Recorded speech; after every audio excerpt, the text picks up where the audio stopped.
कपड़े धोने वाली बहू। शादी के पहले से ही विभा को कपड़े धोने का बड़ा शौक था।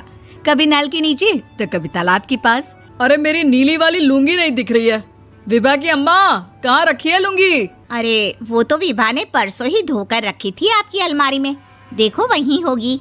वो ना मैंने आज धो दी, मुझे लगा कि गंदी हो गई।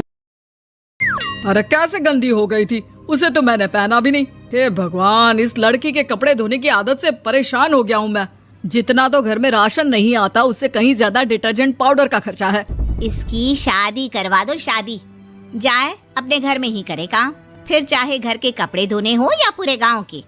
हाँ ठीक बोल रही हूँ, देखता हूँ मैं कोई लड़का। वो दिन भी आ जाता है जब विभा को देखने लड़के वाले आ जाते हैं। लड़की मुझे अच्छी लगी। होने वाली सास कहती है, बेटी अगर कुछ पूछना है तो पूछ लो। वैसे तो हमारी लड़की बहुत ही शर्मीली है, जो बोल दो वो मान लेती है, इसे क्या पूछना होगा। अरे कैसी बात कर रही हो माँ, मुझे इन लोगों के घर रहना है, सवाल तो कई है। हाँ हाँ बेटा पूछ लो ना, क्या पूछना है। आप लोगों के घर कपड़े कौन धोता है? सास का मुंह बन जाता है। देखो अगर तुम ये कहना चाहती हो कि तुम्हें कपड़े धोने नहीं आते तो सुन लो, कपड़े मैं ही धोती हूँ, लेकिन तुम्हारे आ जाने के बाद मैं रुमाल तक नहीं धोऊंगी। अरे चुप रहना भाग्यवान, बहू बेचारी घर आई नहीं, उसे डराना शुरू कर दिया। वो क्या है ना बिटिया, अभी तक तो ये कल्लू की माँ ही धोती थी, लेकिन अब तुम्हारे पापा तो दहेज में वॉशिंग मशीन देंगे ही। बोल पड़ती है, सवाल भी पूछा तो क्या। वैसे भाई साहब, मशीन की तो फिर भी कपड़े धोने की कैपेसिटी होती है। मतलब जो बिटिया दे रहे हैं ना विभा, इसे कपड़े धोने का बहुत शौक है। ये आप लोगों के क्या, आस पड़ोस गांव मोहल्ले सबके कपड़े धो दे और उफ तक ना करे।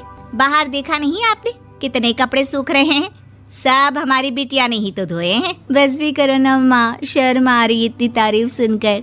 और तो और एक दाग निकाल कर दिखाओ तो मान जाऊँ। हाँ अच्छा माफ करना बेटा, मैंने गलत समझा, हमें तो रिश्ता बहुत पसंद है। और ऐसे जुड़ जाता है रिश्ता कपड़े धोने का शौक रखने वाली विभा का। उसकी शादी हो जाती है कोयला फैक्ट्री में काम करने वाले कल्लू के साथ। शादी के बाद अचानक विभा चिल्लाती हुई सास के पास आती है। सासू माँ, अरे सासू माँ कहाँ है आप? ये तो धोखा है, धोखा दिया आप लोगों ने मुझे।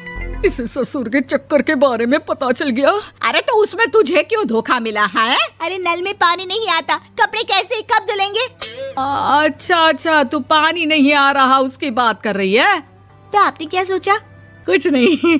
अच्छा तेरी माँ ने कहा था कि कपड़े धोने का शौक है, तुझे याद आया मुझे। शौक बोलकर कपड़े धोने वाले मेरे जुनून को कम ना आके सासू माँ, कपड़ा धोना मेरा गुरूर है।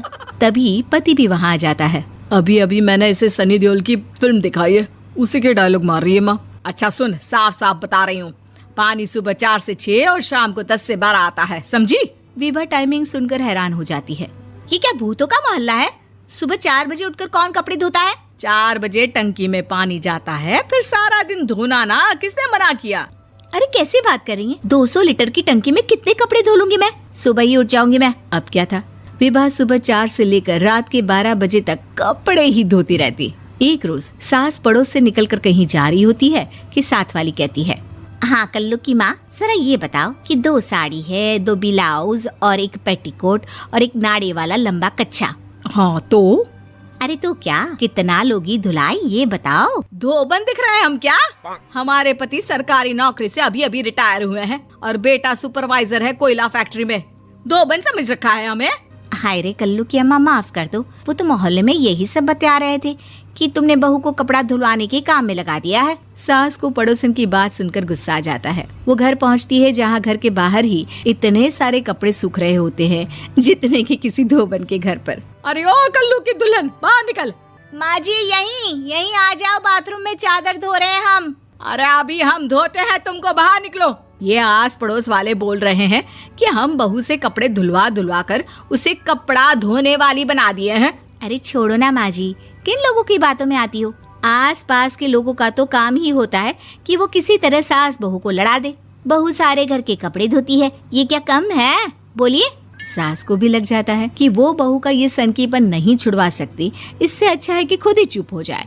एक रोज सास और बहू मंदिर जाते हैं, जहाँ सास की साड़ी वहाँ खड़ी भीख मांगने वाली से मिलती है। माँ जी क्या बात है, आपकी साड़ी उस भिखारन से कितनी मिल रही है ना? हाँ हाँ, देखो तो दोनों की साड़ी मिल रही है। क्या बात है कल्लू की अम्मा, तुम खुद को तो अफसर की बीवी बताती हो और ऐसी सिंपल सी प्लेन साड़ी पहनकर घूमती हो। सिंपल और प्लेन नहीं है ये साड़ी। तो क्या सोने के धागे से फूल बने हैं?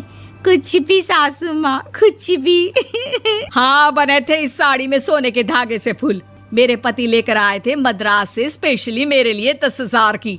ताहे भाई साहब इस भिखारन के लिए भी सेम टू सेम साड़ी लेकर आए होंगे 10,000 की। सास उस वक्त कुछ नहीं कहती, लेकिन बहू के साथ घर आती है और अलमारी से एल्बम निकाल कर लाती है। ये साड़ी देख रही है, ये वही साड़ी है जिसे मैंने अभी पहना था। इस साड़ी में ये जो चमकदार फूल दिख रहे हैं ना, ये सोने के धागों से काढ़े गए हैं। लेकिन तू लोकल वॉशिंग मशीन ब्रश से घिस घिस कर सारे फूलों को निकाल कर साड़ी प्लेन कर दी। मुझे माफ कर दीजिए सासू माँ। और तो और, जब मैंने तुझे तेरी गलती के लिए कुछ नहीं कहा, लेकिन तूने तो सबके सामने मेरा मजाक ही बना दिया। क्यों? बहू को समझ में आ जाता है कि अब से उसका कपड़े धोना बंद।